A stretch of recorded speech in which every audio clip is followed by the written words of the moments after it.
And welcome to the Confound Millennial, starring Steven Stirvin Michaels and featuring special guest comedian and fellow podcaster Emma Kay. Hey, what's up? What's up, man?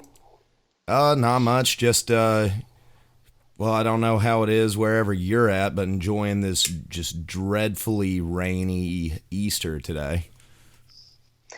It's actually it's nice here, but it's supposed to get super windy tomorrow, like Yeah, hurricane winds. yeah, we're supposed to have tornadoes tonight, so hopefully I'll be here tomorrow, but we'll see when that comes. Uh, yeah, stay safe, definitely. We'll do my best. We'll do my best. So, you host the podcast Funny Not Funny. Could you tell us a little bit about that? Sure. Funny Not Funny was an idea I got based around the fact that so many different comedians suffer from mental illness. I wanted to shed some light on the topic of mental illness, especially when relating to performers or people that have to constantly keep up a happy look and an outlook that's positive. Many comedians deal with depression, the Robin Williams of the world, the Jim Carreys of the world, and so many people look at them and just think, "Man, that's the outlook I want on life." And deep down behind the mask, that's not what's going on at all. So, hopefully, by interviewing different comedians, also different health professionals, we can shed some light on that and bring awareness to the issue. And I love that idea because, I'm not a comedian in the sense that you are, but I do run a podcast that tends to stay more toward the comedy side of things. And damn if I'm not fucked up. You and me both, my friend. It's just people see all the comedians and jesters, if you will, of the world, and they don't realize what all happened to get them to that point. Because comedy Right. is People wear a mask to hide that side, and a lot of times that mask is just the complete opposite of what's underneath, and people are afraid to take it off, and I think that causes more problems than solutions in the end, really. so you just recently started your podcast, correct? Or have you been doing it for a little while? Yeah, no, I've been sitting on the thought of doing it for a while. Today is actually the just launched the first episode, so I'm excited about that. I had you on yesterday, which I'm super excited to be editing. You'll probably be on the next episode I launch. And that was a great interview, and I'm really happy to have you. And I'm happy to be here too, to spread the awareness. But yeah, it's a new podcast. So it's just getting off the ground. I'm still learning the ropes of audio editing and whatnot, but so far so good. And I think it's on its way. And really, I feel you there. I'm just now really learning the ropes of audio editing as well, because for a long time, with our podcast, we started it out actually with a Guitar Hero mic, just the worst quality you could ever imagine. And we were like, we don't care. Nobody's going to listen to this in the beginning. Let's just keep on going. And we've eventually gotten it to where our quality sounds good, but we never really did much editing to it because there's so many live podcasts out there that don't really, they just get their levels and they go.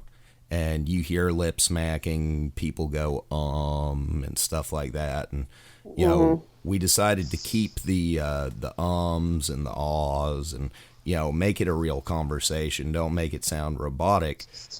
But now that I've started getting guests on the show, I've spent a little time editing on them myself, and I have a sound guy, Chandler, but he worked with somebody that caught the Rona, as we call it here, Oof. and so he's not allowed in the sound or in the studio for a little bit.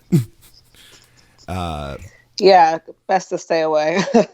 Yeah, keep that Rona away from me. But I've been learning how to edit sound myself, and my God, the first episode I worked on took me 5 hours. It was a 45 Oh minute yeah. episode.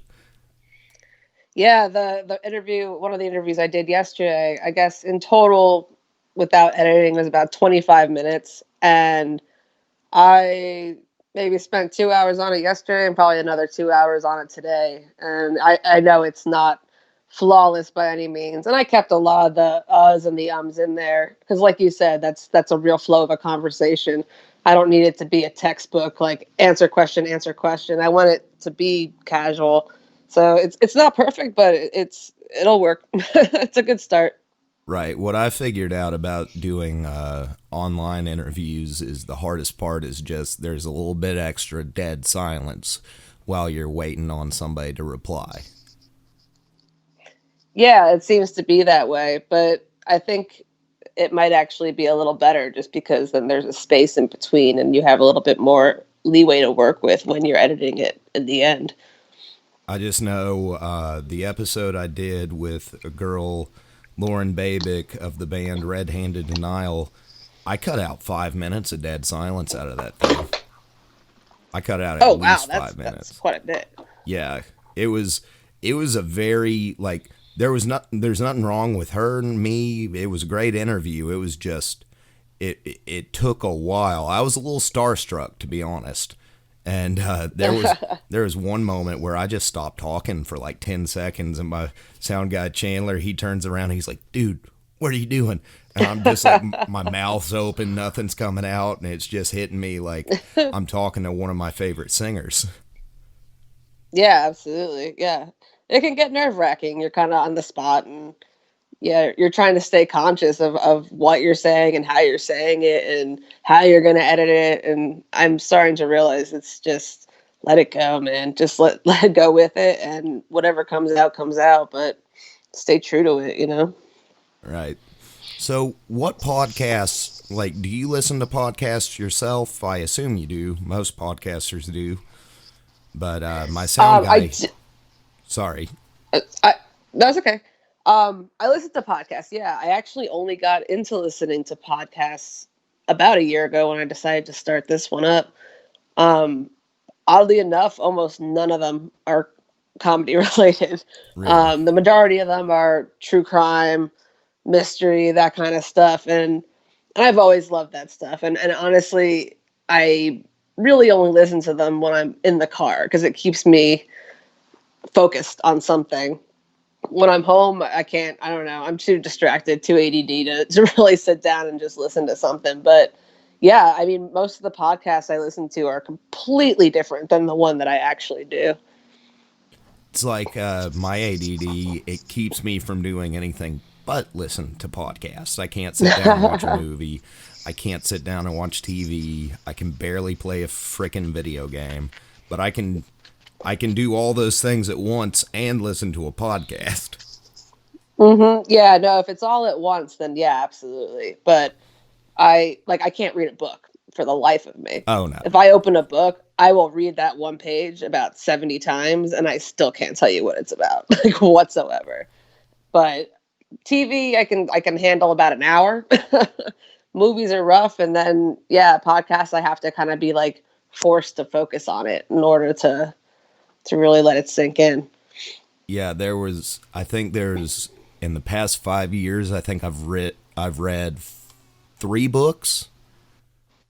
Stephen King's The Dark Tower, or whatever the first one is, The Gunslinger, Odd Thomas, and then Abe Lincoln Vampire Hunter. If you've never read that, that is a great read.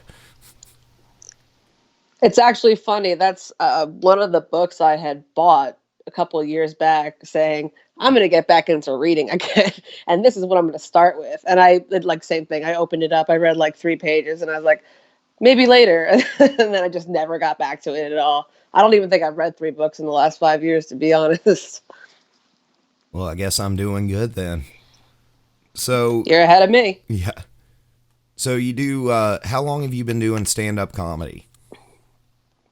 I started doing open mics around 2012. Um, I have terrible anxiety, and everyone always used to say to me like, "Oh, you should do stand up. You should do stand up." And I'm like, "How the hell am I going to do stand up with the anxiety I deal with?" But I decided to kind of make it a dare to myself and say, "Okay, well, let's start with just getting on the stage." So I signed up for an open mic. I was completely unprepared as far as jokes and material went. But I got up on the stage and I just kind of rambled for a bit, completely bombed. It didn't even matter. Got off the stage and was kind of like, okay, I did it.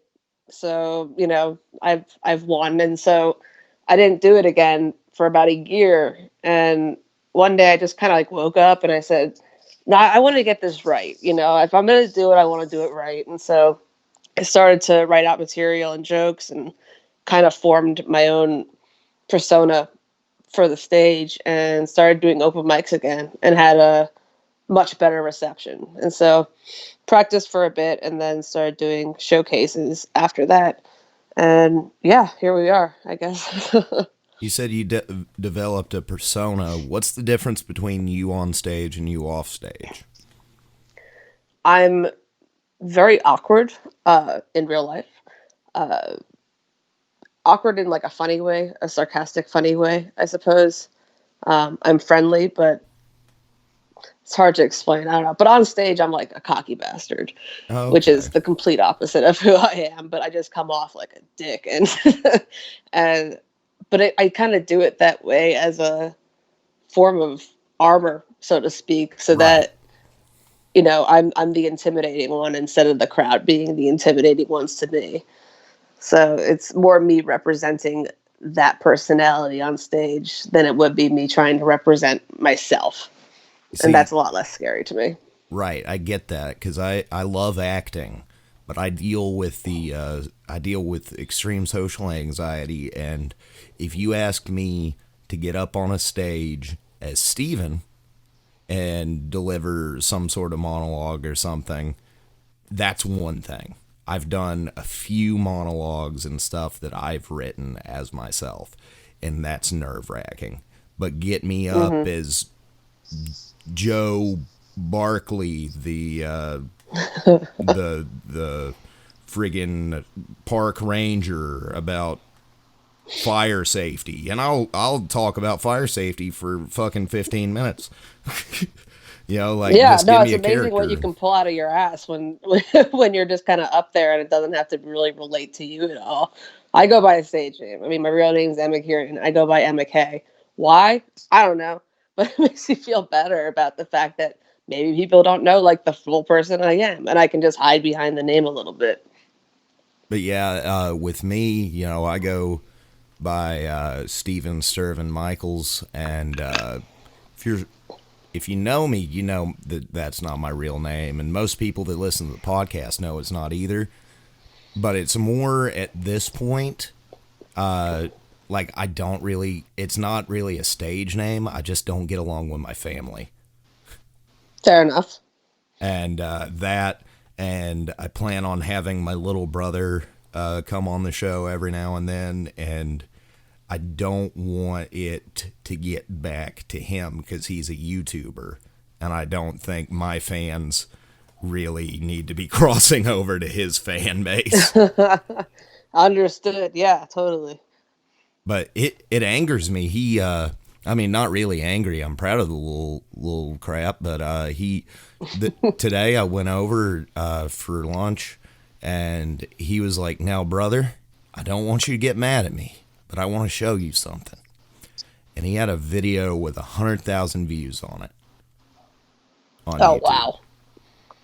and I haven't had that in the whole entirety of my podcast yet. Hmm. Yeah, no, that's a lot. I was like, daggum. And my mom keeps telling him, "You've gone viral." And he's like, "That's not viral. Viral's a million. I'll go viral eventually." Dude, I think viral's like 1,000. If I hit that, I'm like, ooh. Get me my limo.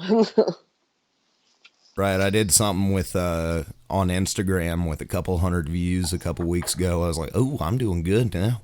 I'm doing good now." Yeah, yeah. I'm like, people are recognizing me. But so what how comfortable are you in your stand up today compared to that first and second time getting on stage? Um, I still freak out whenever I hear my name to call me up to the stage, and I always kind of excuse me, look at the door and say, okay, I have an equal distance to the stage as I do to the door. So which way am I going? And once I get up there, I'm fine. It's the build up, mainly like the morning of and like leading up to it. I'm not prepared enough. I don't have enough jokes. What if I, go too short? What if I bomb? But then once I'm up there, I'm like, I don't care. Just do what you got to do. Like, you're already here. So it used to be a lot worse. It used to be, you could see my hands shake on the mic, when I would be up there. And I would like noticeably kind of pace around a little bit. So I've kind of come into my own as far as knowing what I'm comfortable doing and who I'm comfortable being up there. So it gets a little bit easier every time, but it's definitely not easy. And you said, you're equal distance from the door to the stage. Do you ever find yourself heading toward the door? Not unless they ask me to, but no, generally I end up on the stage. Yeah, I've gotten close to freaking out, but I've never, like I mentioned on your podcast that there's been a time or two where, I've looked at my sound guy. I'm like, I can't do this right now. I can't pretend today. Like, but hmm I've never done anything live where I'm supposed to be on stage and I didn't show up. I've backed out of shows, not like on the day of or the night of. There have been times where I'm having a crap week. I have a show coming up in a couple of days, and I'm like, I'm just not in the mindset. I can't get into the material. I can't get myself focused enough to really keep preparing, and I just know that it's not going to be my best if I do it.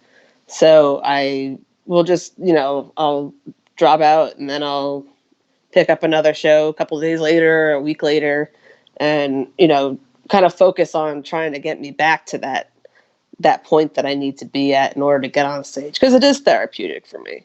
I do like going up there when I'm not feeling my best, because it's uplifting, especially when you've got the crowd behind you and you end up getting off, you're proud of yourself, and that's a feeling that I lack a lot of times when I'm not on stage. So it's nice to have that sometimes. Right. And, I originally, I just now remembered this. Really, the reason why I started the podcast was I had been toying with the idea of doing stand up comedy, but there's a problem with that.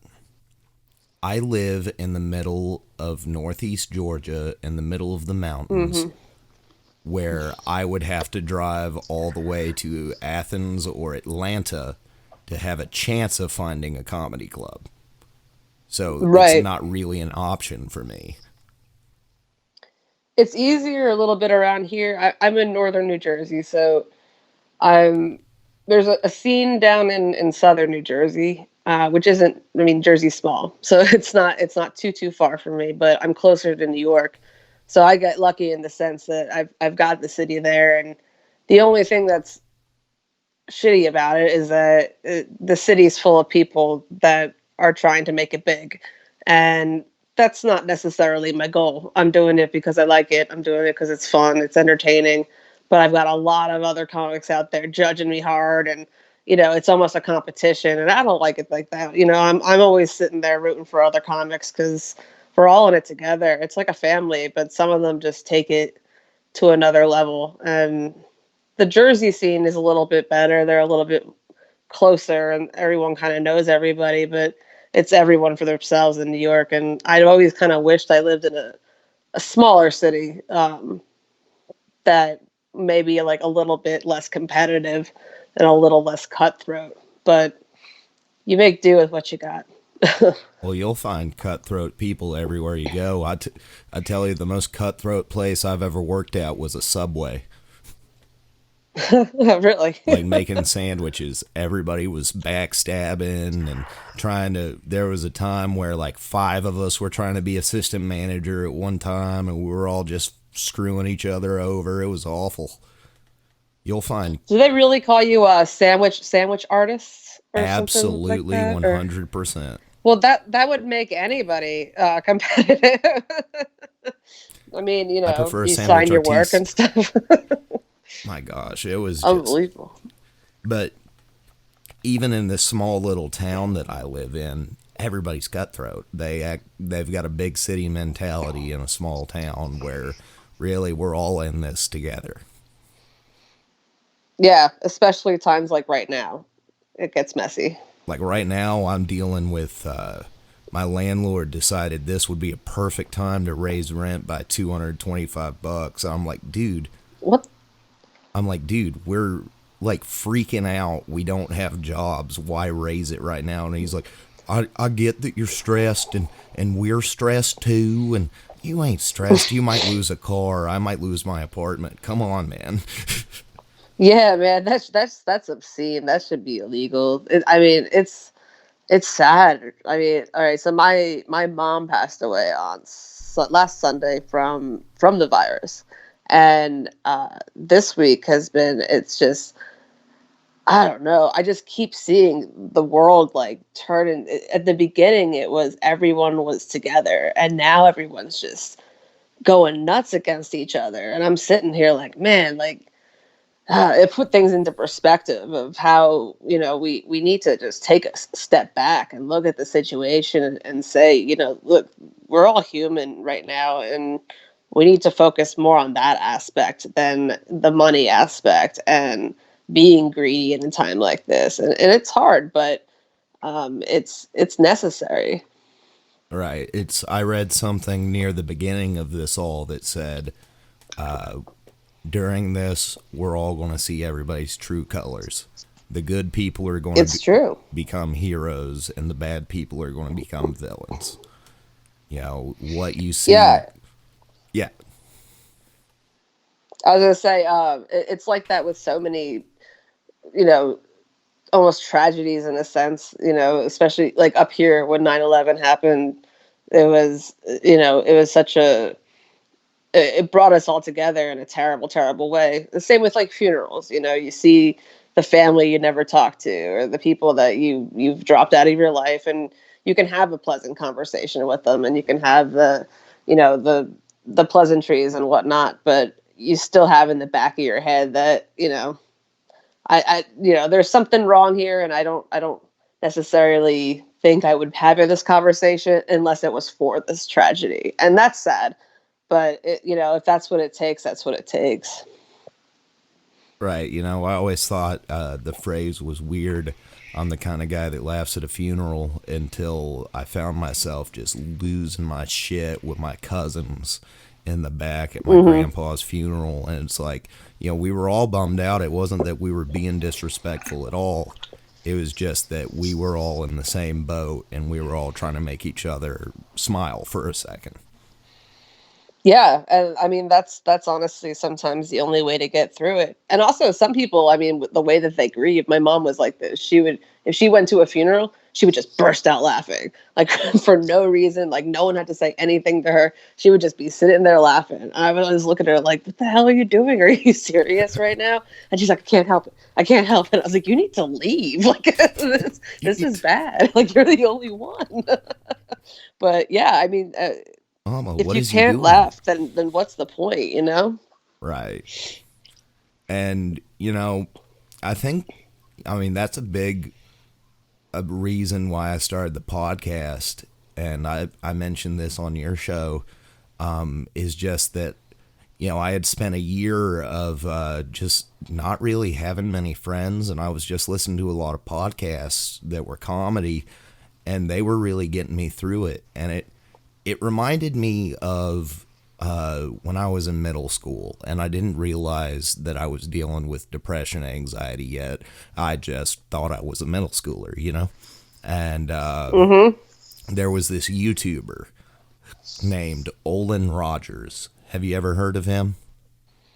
I don't think so. He's got a TV show now with Conan O'Brien called Final Space on Adult Swim, I think it is. It started on TBS, but either way, I'm just proud to finally see him make it because I subscribed to him when he had 4,000 subscribers, and now he's out living his dream. But I would go home from school and I would put on an Olden Rogers video, and it would be the dumbest shit in the world. But I would just find myself cracking up. And I thought, if I could be that for any one person, I've done my purpose in life. Yeah, absolutely. I mean, a lot of even the stand up and stuff is, I always say, I'm like, if I can make one person laugh during one joke and that's it, I've successfully, completed my mission.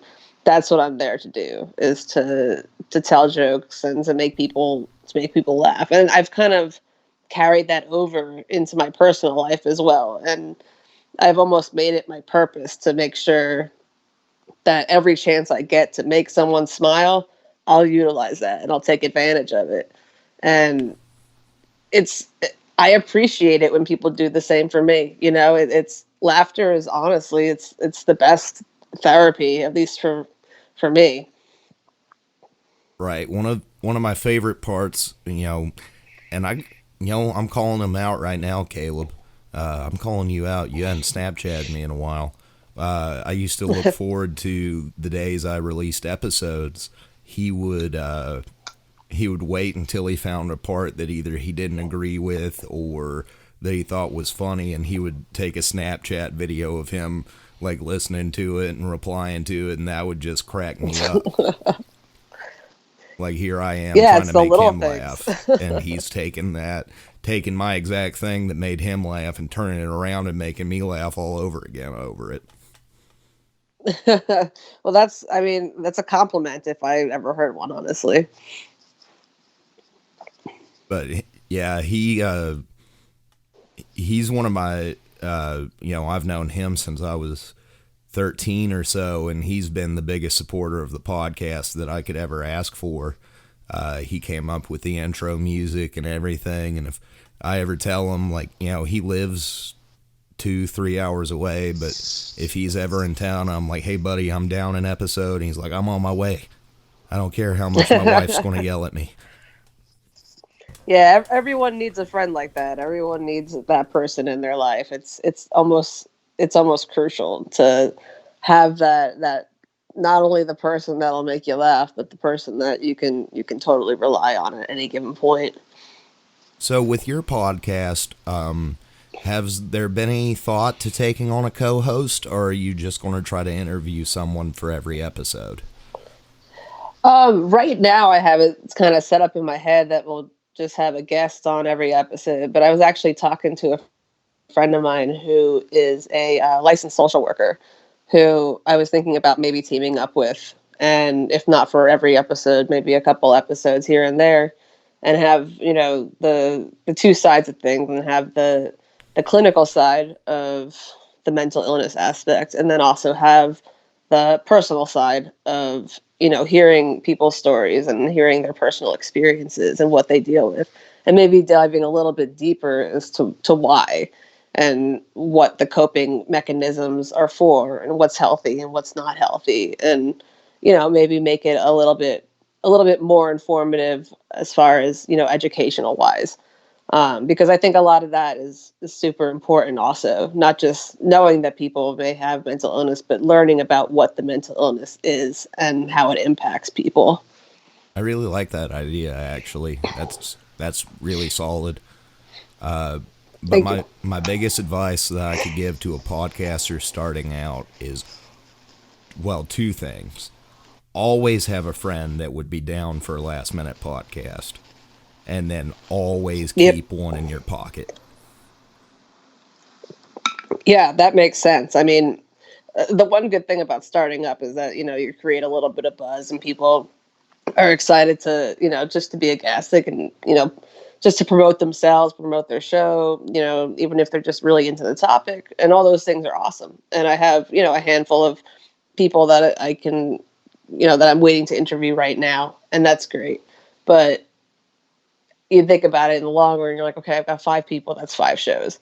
Like, okay, well, what if I don't get anyone else? what if I don't? That's when I started to think about the mental health professional aspect of it, where, you know, if I do have shows that I can't find a guest for 1 week, then I can have that person in my pocket that I can say, okay, let's come on and let's do a more clinical episode about this. And if we find another interview cool, I can like shove it in there somehow, but at least I have something of substance to put out there. Right. My last year, I had a goal of doing 100 episodes all year, so I did 2 a week. And this year, But I was like, I don't want to be stressing out about doing 2 a week. yeah, And so I went back to doing 1 a week. And then when I started getting some, what I wanted to do was I wanted to focus on my co-hosts and I, Jordan and Chandler and I. And so when I started getting guests coming in, I decided on Mondays we'll have me, Jordan, and Chan acting like some goofballs. And on Thursdays, I'll pretend to be Joe Rogan and interview whoever wants to come on the podcast, talk about right, whatever. right. And Jordan, my co-host, he's all the time calling me a Joe Rogan stan, sue me, whatever. We're actually working on a parody song right now of Eminem's Stan. Nice. About it.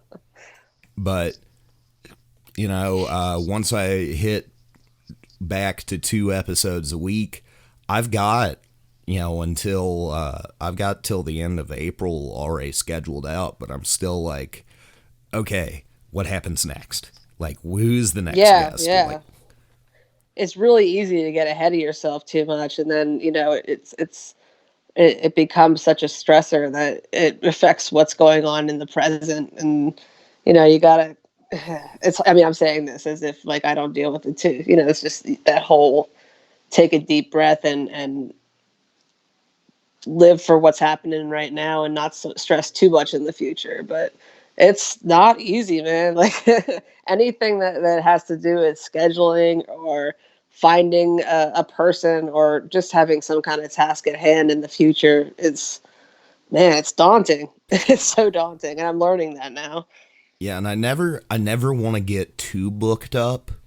Like, I never want to have too many recorded and be too many weeks in Hmm. advance because you never know what's going to happen in the world. And I could have, you know, an episode that, you know, it could turn very accidentally insensitive about something happening on a given day, or I could say something and, you know, it not be true anymore, or, you know, something like that. Like, I never want to get too far ahead to where you're listening to me talk a month ago today. Right, right.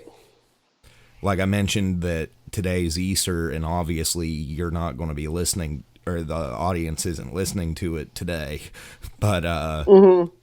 you know, hopefully, you know, I'm not talking about it being Easter and we're in the middle of the summer when I release this. You know what I'm saying? Right, right. But Keep it all relevant.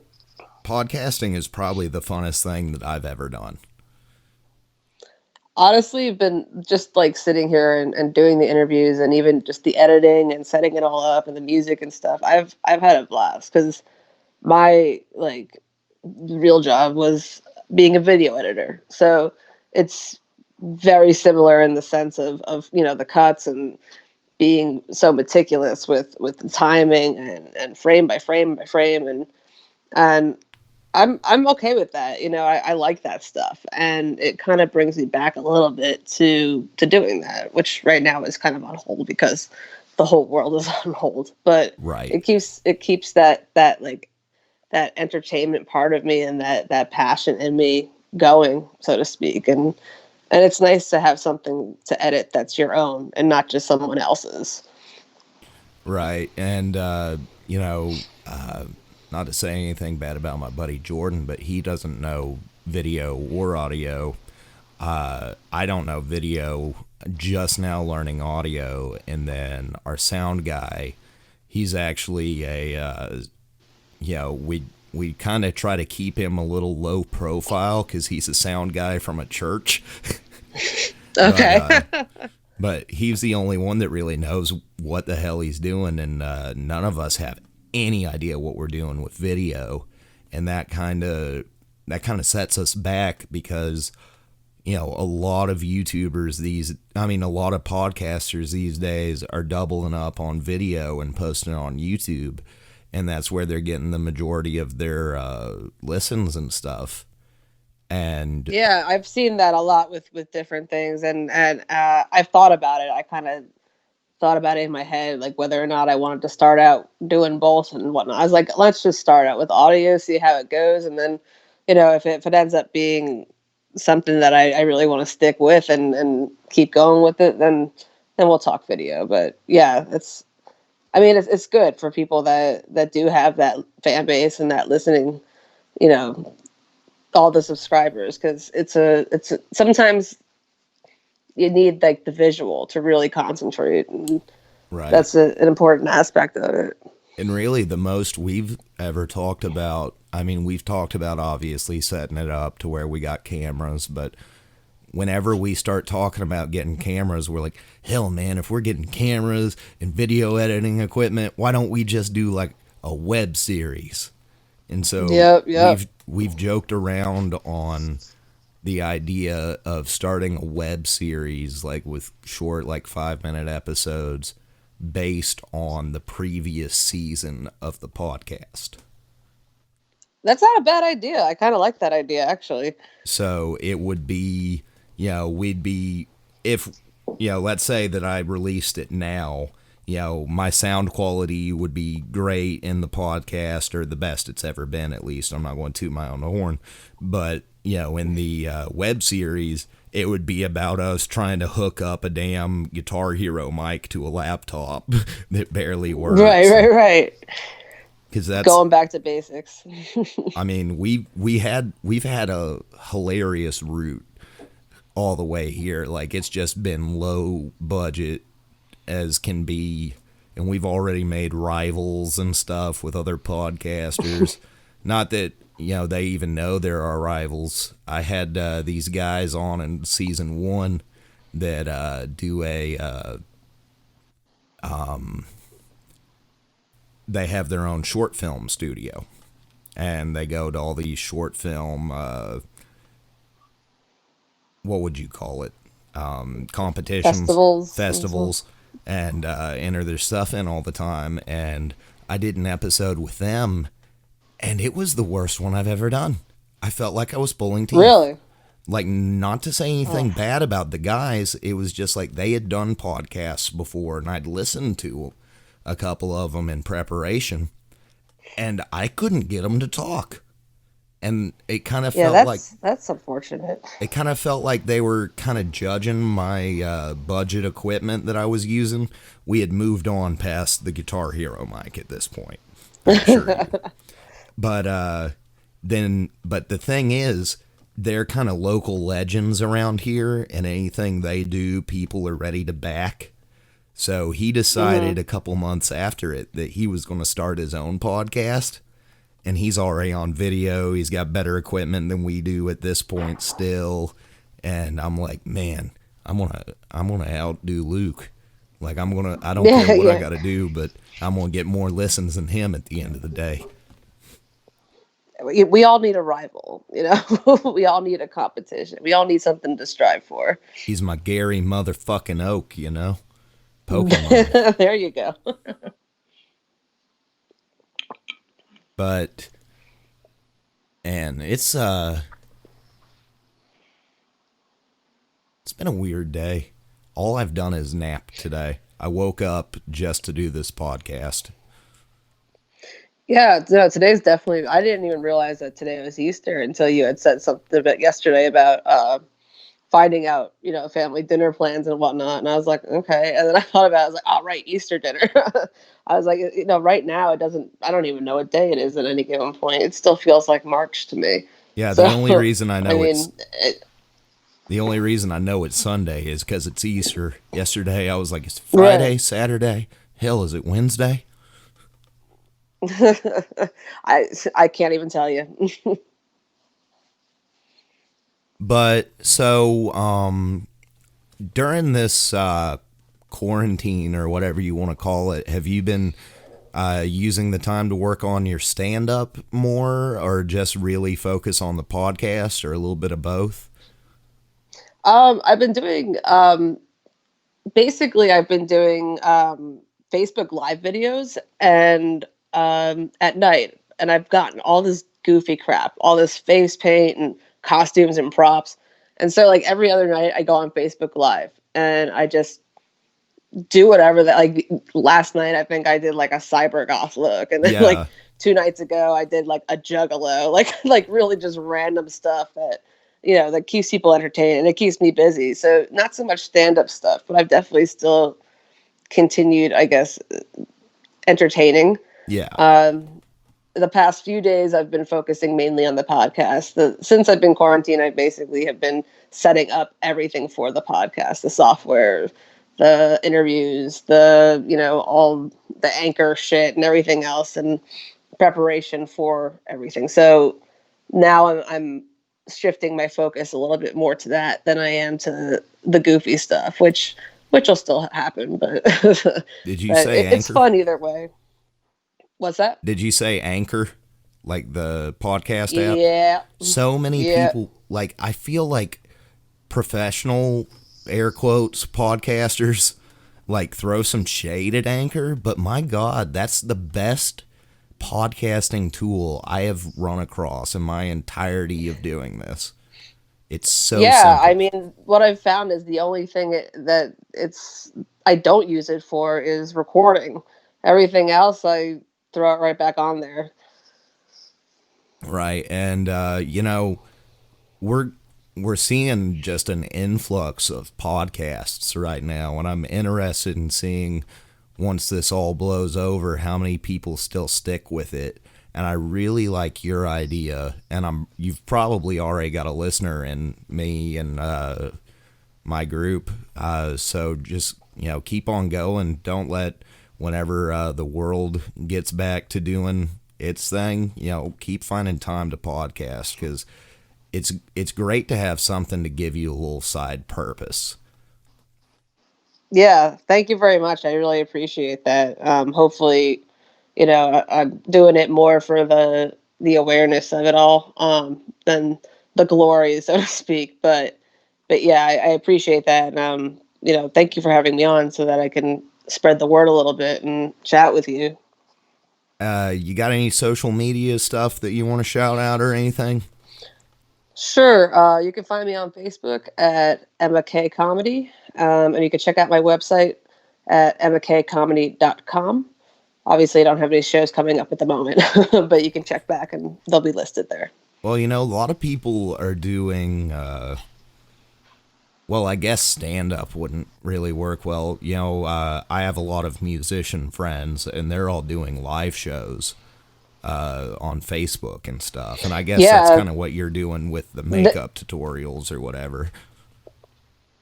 yeah. I mean, that's kind of they're having like virtual open mics and stuff. A lot of the comedians and the groups and stuff. And I was actually interviewing a guy yesterday who's a comedian down in Jersey, and I asked him if he had done any of them, and he made a really good analogy. And he's like, I feel like a stripper that no one's throwing money at. He's like, when you're a comedian, laughs are money, and Right, so you're just kind of standing there on a pole, like not doing anything. And it's right, true. You need that reaction. You need to like feel that crowd and know, you know, what that an atmosphere, an environment is looking for. And without that, I don't think I could do it, honestly. right. That makes sense. It's a lot different just playing music and to because you don't need that reaction. It's always good. Mm.